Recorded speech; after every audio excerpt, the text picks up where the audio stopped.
Em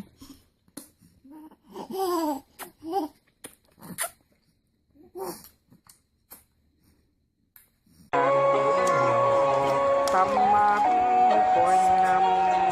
ruộng đồng tả thỏa mơ ước bao ngàn năm kẻ cũ là đây bao năm đợi tháng chờ nay vùng đã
tình mình ơi sông lam rọi núi hồng